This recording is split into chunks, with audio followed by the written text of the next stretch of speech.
Good afternoon, everybody. I think my internet might be a little slow here. Wonder how it's looking. Hopefully I'm coming through okay. Um, just a quick video. I wanted to show off some magazines I grabbed today. I was talking to Colin a little bit on Twitter. I don't know what it's like where all of you are. Magazine boxes aren't something that we see in kind of abundance. I do see magazine boxes out there at Comic Cons and that kind of place. 90% of the time, it's Conan. It's filled with Conan. You'll get Epic Illustrated, creepy, eerie, kind of the heavy hitters. It's pretty seldom that you kind of find a mixed bag of magazines out there. The incredible 204 comics. Let me just check the stream here. The incredible 204 comics had a. Let me just check the stream here. The incredible 204 comics had a. Well, there you go. You can hear that worked.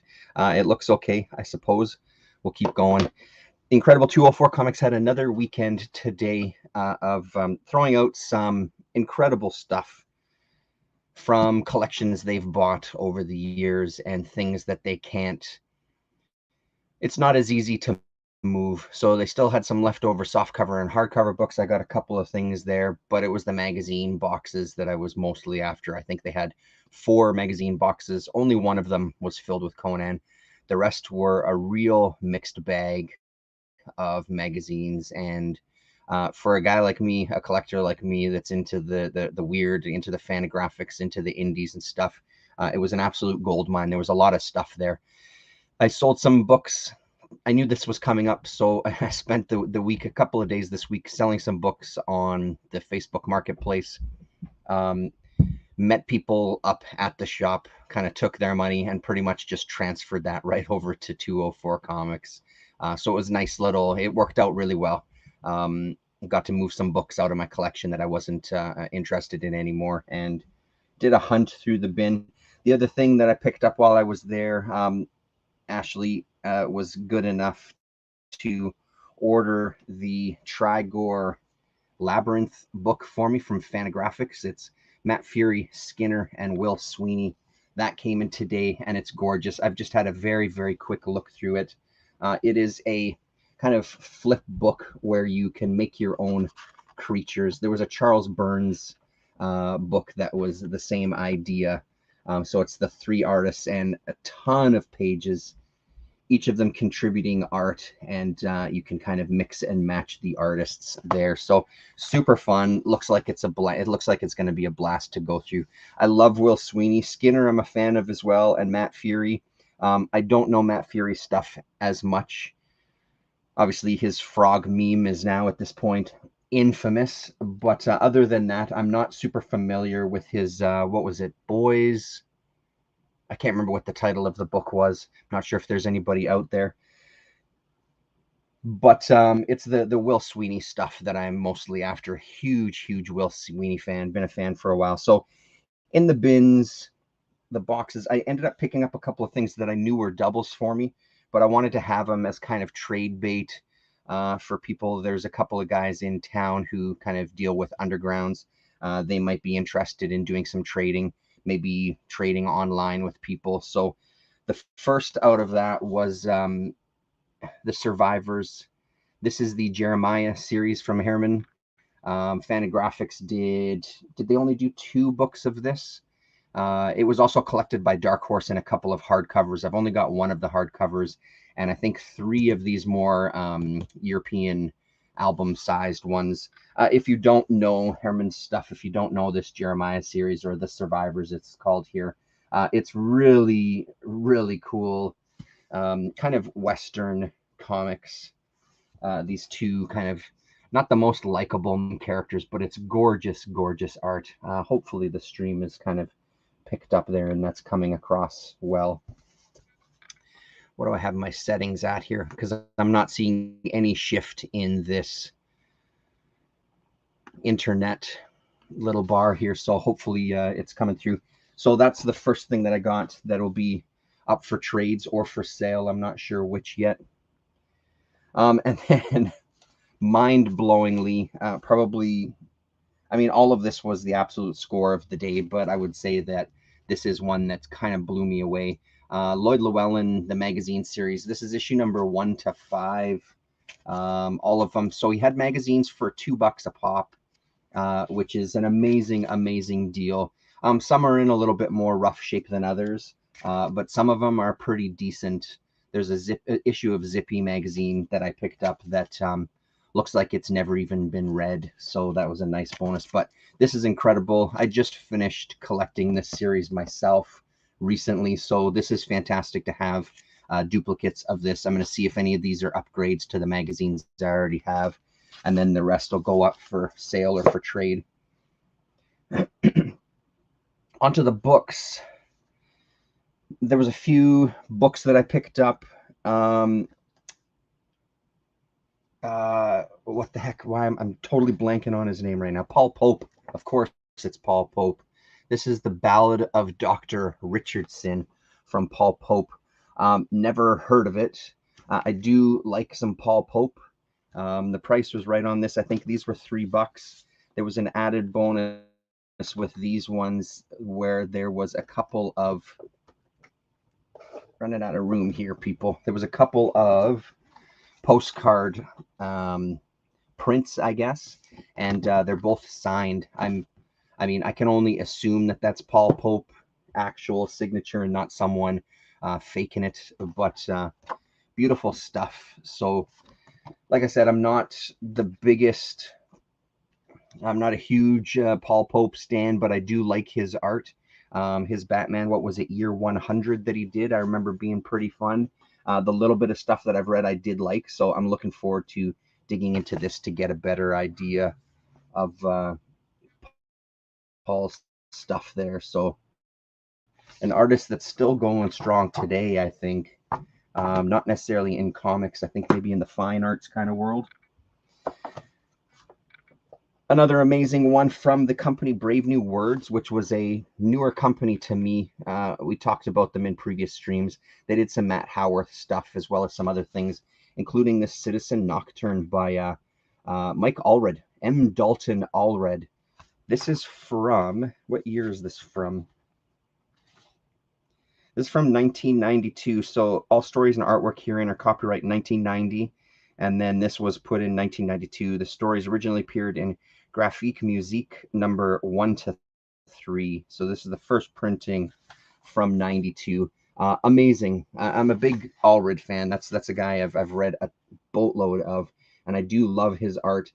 There's absolutely his style in here, but it's great to see some stuff that's a little bit earlier, where he's Allred for sure, but he's not 100% there yet. You can feel he's getting closer. Still a gorgeous style though. Beautiful stuff. So that was a nice find. I think this was the only one that was put out by Kitchen Sink. This is the Kaluta sketchbook. I've got a magazine sized one as well too, but I'm pretty sure this was it from Kitchen Sink. We get black and white, and we get color. We get some stuff from Starstruck in here as well. Gorgeous. I love Kaluta's work quite a bit. So this was a real nice find. Like, look at this stuff. Really gorgeous. So very excited to get my hands on this. Let's see if we can find a couple of color pieces. There we go. On really nice paper as well too. Not high gloss, but there's a nice kind of finish to it. There's a mildly glossy finish to it. So a step up from the newsprint. There you go. So that's a Kaluta sketchbook from Kitchen Sink. A really sweet find. This is a local artist. This is from 1985. So Dean Nova from LWR was the comics company. This is issue number 3 of Dean Nova. Hello, G. How's it going, man? Nice to see you. Great to have you, even if you can only stay 60 seconds. It's great to see you. So this was a beautiful, I love finding local stuff. This is from the 80s, so this is right in my wheelhouse already. It looks actually really, really nice. I was talking to one of the comic addicts on a Facebook Messenger, kind of a local comic addict OG, David Treble, because he knows a lot about kind of the local Winnipeg comic scene, or the Manitoba comic scene. What did he say here? I just open it up. He said that it was news to him, but Slobodian, this guy's name is, there's Dr. Calvin Slobodian Comics. Slobodian is an OG comic guy for sure. I think he even predates Salipa and Kralik, or at least the same era. So these are guys, Salipa and Kralik are like, Doug Salipa's Comic World is the big place. He was Styx Comics. He was part of the distribution network for Canada. So this guy may predate even those guys. I haven't had a chance. He was pointing me to Google him and left me a screenshot of some information. So I'm going to dig into that a little later tonight. But super cool to find some local comics from the area. Not something you see a ton of. I had a look. They have all three, or they have two of the three issues up on my comic shop, or Lone Star there as well too, for I think like $2.50 a piece or $2 a piece, something like that. So that was a beautiful find. Rasa, I see Rasa has messaged me offline here. I don't know if you're hanging out in the background there, Rasa, if you are in the room, but yes, I'm totally up for a chat tomorrow. Another one that I've never seen before in person. This is Charles Bukowski, There's No Business, and it's illustrations by Robert Crumb. I was a pretty big Bukowski fan growing up. I read a bunch of his books. I'm sure I still have some buried somewhere.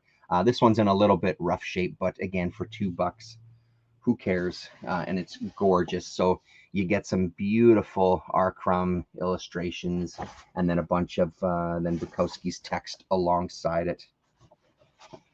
I'm really looking forward to reading this one. Actually, it's been a lifetime since I've read Bukowski.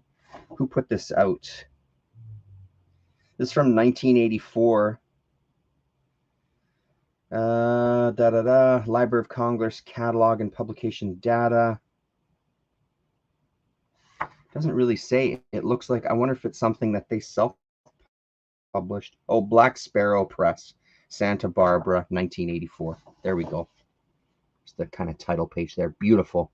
That lettering is gorgeous. Crumb's lettering is always just stellar. I'm assuming that that's Crumb's lettering. I'd be surprised if it wasn't. I mean, this stuff on the bottom is for sure, but I'm guessing the rest of it is as well. Oh, look at this. I didn't notice. Official souvenir of the 1984 Peters Family Reunion, Winnipeg, Manitoba, signed by David. Peters Family, glad to have a little document from your reunion. That's kind of amazing. I didn't notice that the first flip through.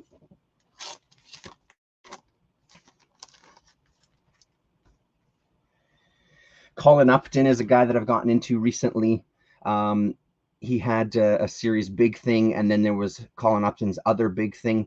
There was 4 issues. The first one was magazine size, and I believe the other 3 were comic size. I've got 2 of the other ones. I really like the guy. I loved those issues that I read. Very excited to dig into this one. Probably tonight. This is kind of high up on the list.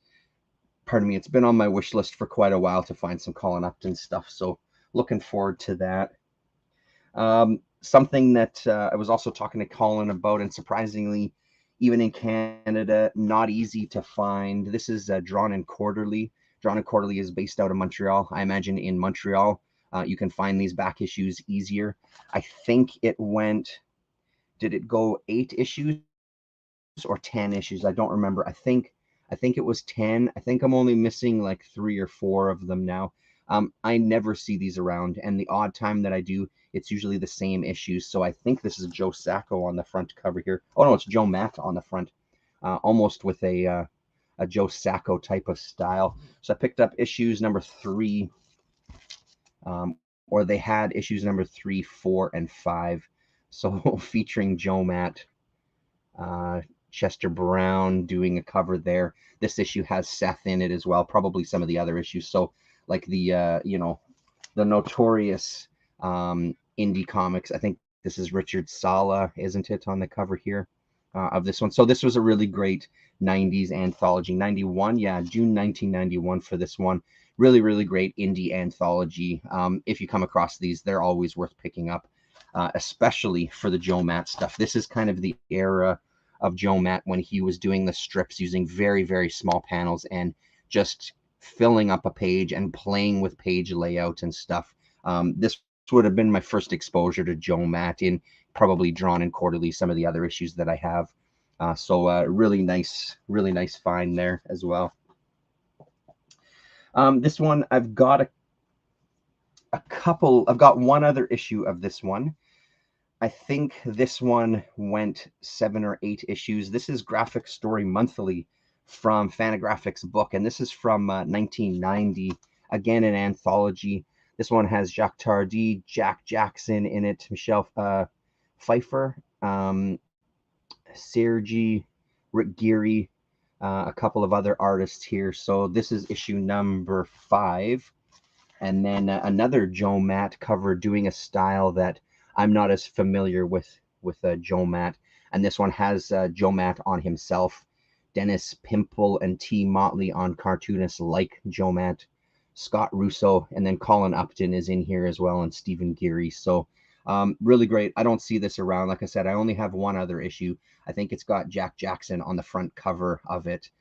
So again, something I'm really looking forward to dig into, another anthology. The only issue of Love and Rockets they had, it was pretty beat to heck, but I picked it up regardless. It's issue number 9, even though I've got these in kind of the graphic novel collected. It's nice to get the individual issues too. I'd love to kind of see the Fantagraphics ads at the time. So this was a nice find. One that I've never seen in person before, but seen the ads for a million times. This is Paramus. There was 4 issues of this that Fantagraphics did. And then, of course, they did eventually do a Paramus hardcover collection.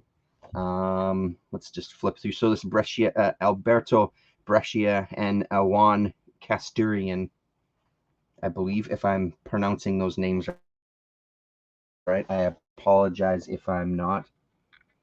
But beautiful stuff. Hell of a style. Like I said, I've never seen these issues around, but I've seen the advertisements for them a million times, and all of this is reprinted in the hardcover that I have. But I couldn't pass it up to pick up an issue of it. I don't know if I'll ever find the other 3 issues, but at this point, it doesn't matter too much. Nice to have one of these and see them in person.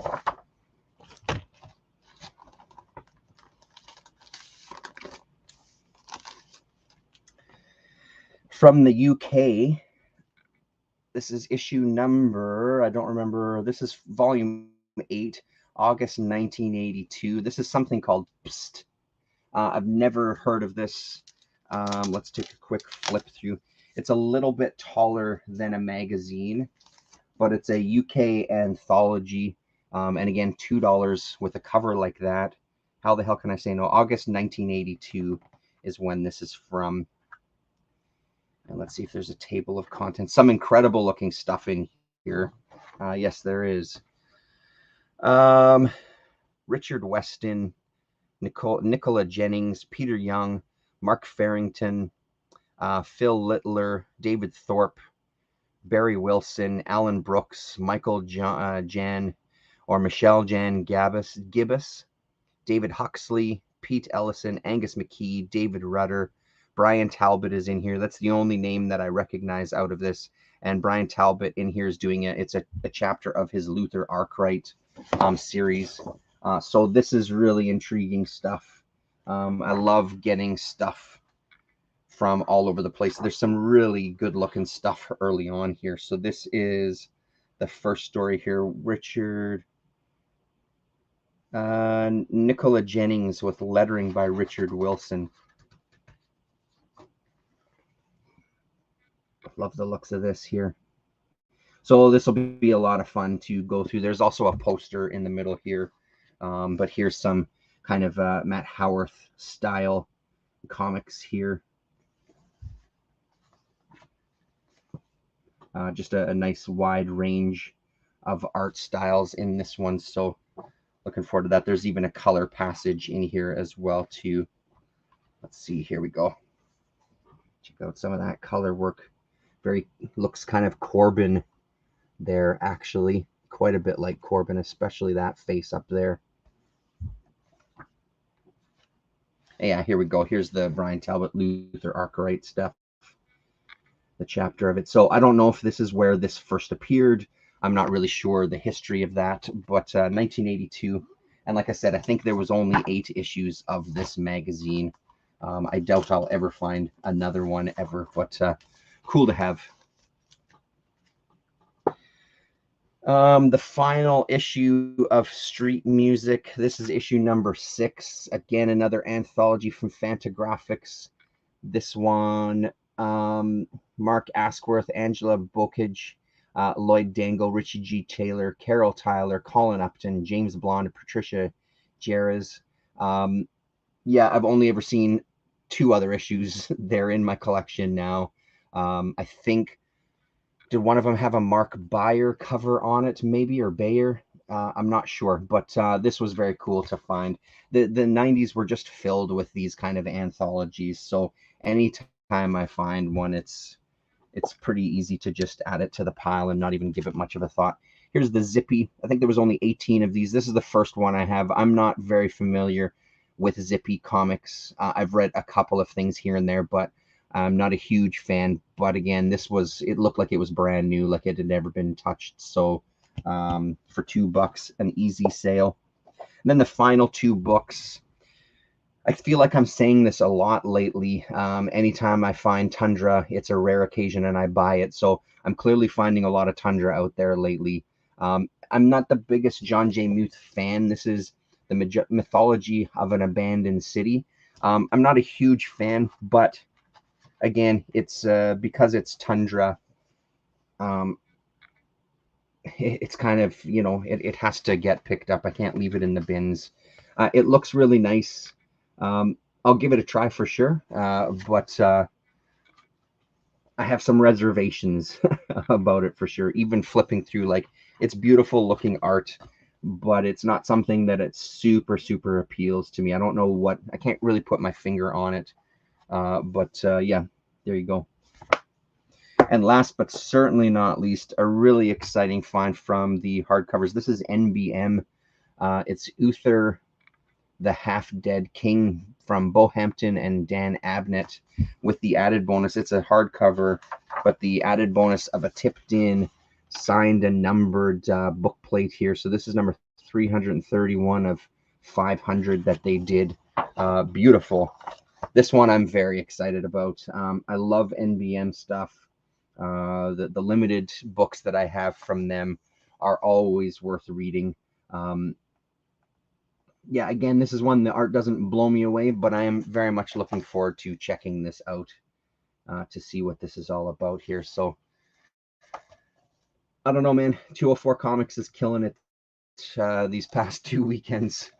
I'm gonna have to he's got some more magazine boxes in the back that are still buried, so I don't know when the next round of boxes will come out, but I've got to take another look through my collection and see if there's anything else I can sell off or maybe bring to them to trade in, because this is 2 weeks in a row where I've found some just incredible books at 204. So I want to keep supporting them, and I want to keep them bringing those boxes out so I can dig through them, because I have a feeling in the city there's very few of us that I think are going to be picking through this stuff and picking up stacks of it, and I'm just happy anytime I see something that's off the beaten path at any of these shops. So tomorrow we should have a chat. I believe we're on Ross's channel tomorrow, the usual time, but we'll see how that goes. I didn't read a ton this week, but I still want to hang out and chat with her anyway, see what she's read and see what we can catch up on. So hope to see you all there. And for those watching in the future, thanks very much. and we will talk to you.